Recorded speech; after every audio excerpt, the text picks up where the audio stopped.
It is half-time in Edinburgh between Hearts and Celtic, but it might be full-time on David Gray's Hibernian career as his team lost by 4-1 today in Dundee. Welcome back, guys, to Fog Football. The football is coming at you thick and fast, just like the fog today. It's very cloudy, very foggy. You've got hurricanes, tornadoes, all this crazy stuff. 6 Premiership games. What's not to love on a Saturday? I tell you what's not to love. I don't know if there's hurricanes and tornadoes, but there was snow. I'll tell you that much. But here, there's no points for Hibs as well.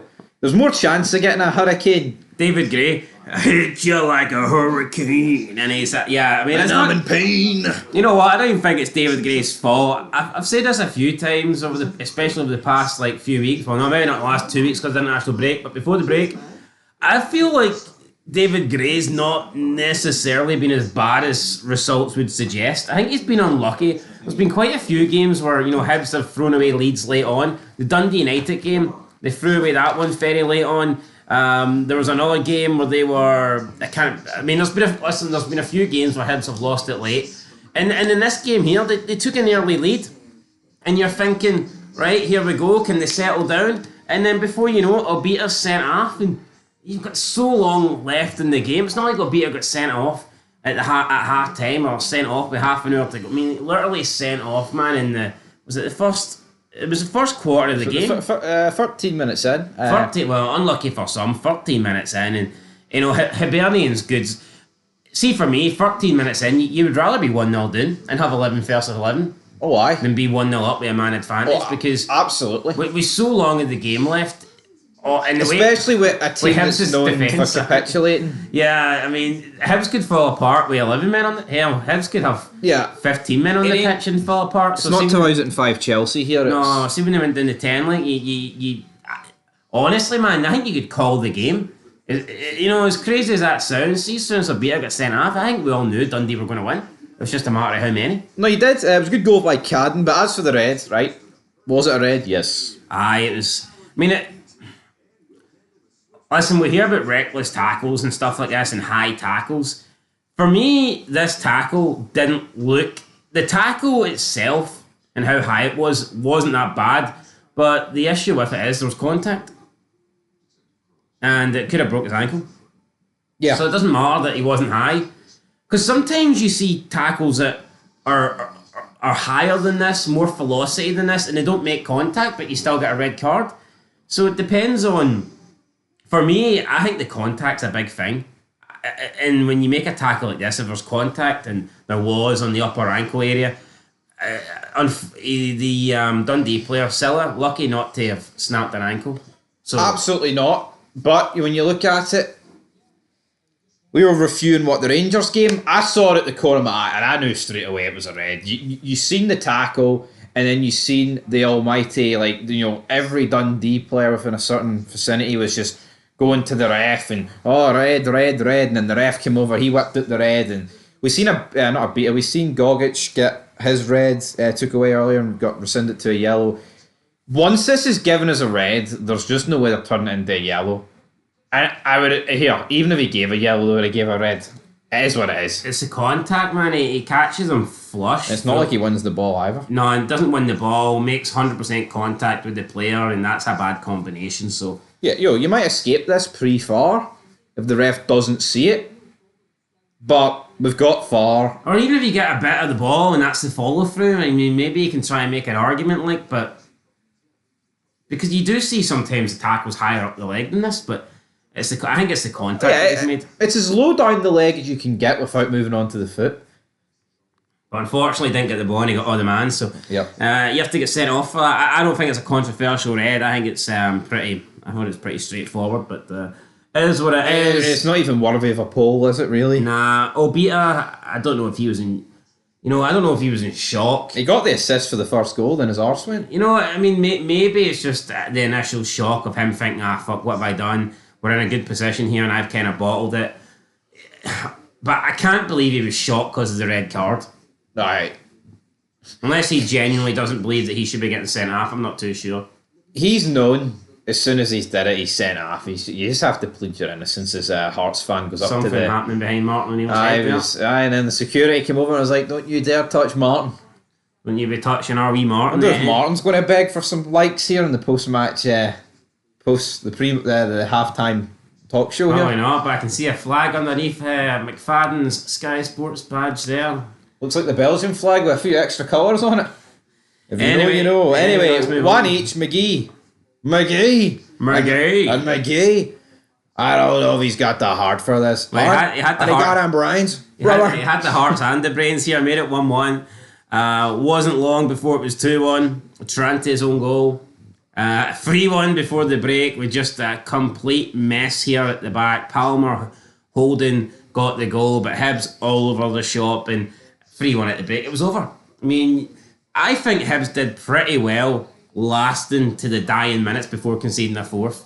Because see it 3-1 at the break, I honestly did think Dundee could have put at least a few more past them. Like, yeah, see when they got the third, I was like, this could be 7. Wave the white flag. But it's one of those ones, like, yeah, there was drama, there was 5 goals, right? There was a red. But see, for the sake of, like, the game and, you know, a match that you actually want to watch, the game's fucking dead once it hits 3-1 at half time. At 2-1, Hibs have always got the chance of making it 2 each. At 3-1, they've no chance.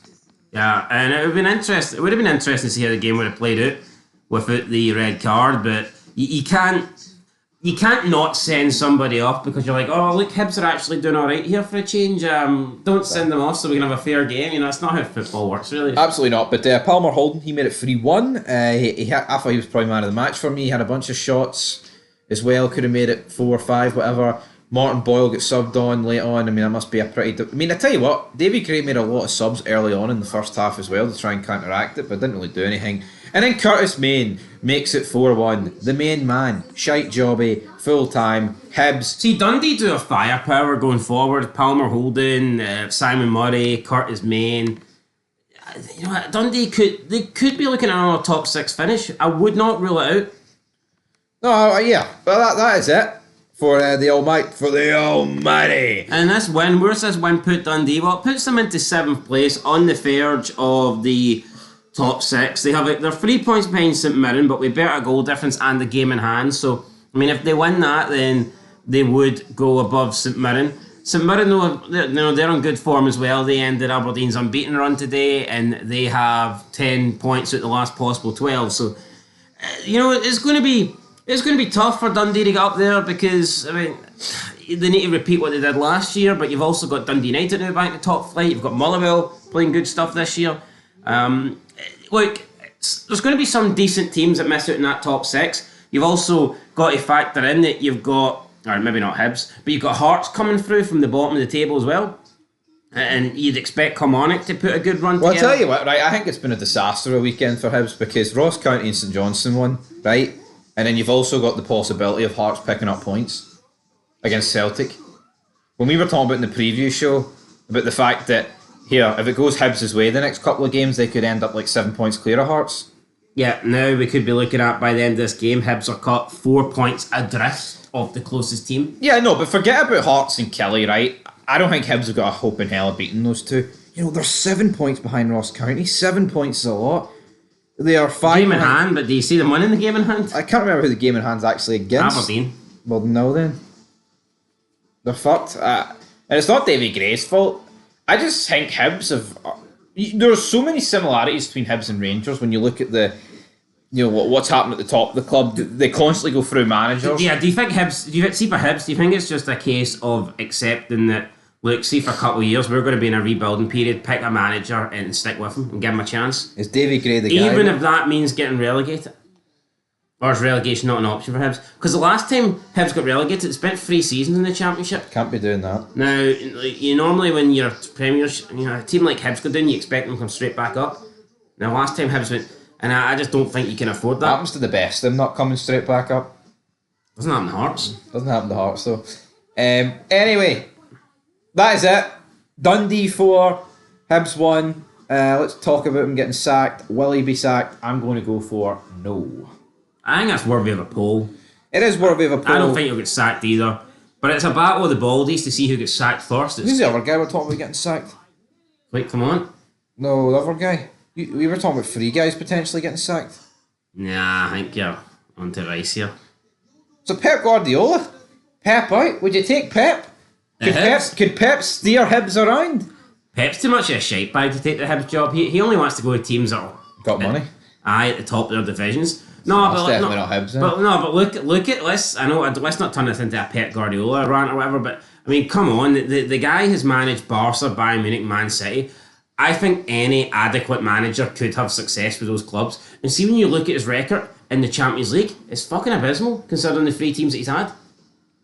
No, I totally agree. Look at Bayern Munich. I mean, when he was the Barcelona manager, they were getting humped off Bayern Munich in the Champions League. Then he went to Bayern Munich, and Bayern Munich started getting humped off Barcelona every time they played them. Then yeah, he won it with City that one time, but How many times he won the Champions League as a manager? Twice. once with Barca, once with City. No, that is pretty piss poor. Especially when all 3 teams have been considered easily the best team in the world at one stage. But it is what it is. Pep's a fraud. He'll never be on Sir Alex Ferguson's level. He'll never be on Fog Football's level either. No, we've got a bigger bank account, bigger house, We don't want him in the Scottish. bigger clubs. Yeah, we don't want him in the Scottish Premiership. Fucking right, we do. I mean, hold on here. Name me a club in this league that ain't bigger than City. Hibs. Fucking no. Hibs are way bigger than City. Manchester. We're talking traditional, we're talking history-wise. Before we end this, are you going to suggest that Ross County are a bigger club than Manchester City? Alright then, Al Fagatig in Saudi Arabia then are bigger than fucking Rangers and Celtic. If money and titles recent. But Man City have got a wee bit of history. Fuck their history. They're only known because the Gallagher brothers and bloody Ricky Hatton supports them. Anyway. Last time we seen Ricky Hatton, he got knocked out. Man City have been knocked out the last 3 games that they've played. 5. Alright, well, I was thinking Premiership but That's mad though, 5 games in a row. But I tell you what, I think Pep's done that much. He's unsackable. Oh, aye, he's got that feature in Football Manager. Unfortunately, David Gray's not. No. Although he is a Scottish Cup winning hero, so I mean, He is. that buys him a bit of time, but I think his time is running out. Davy Guardiola doesn't have that to his No, name. he doesn't. Anyway, Wednesday night, guys, Hibs be there or don't be there, but could be all over if they lose to Aberdeen, so aye. Absolutely. Till then, peace.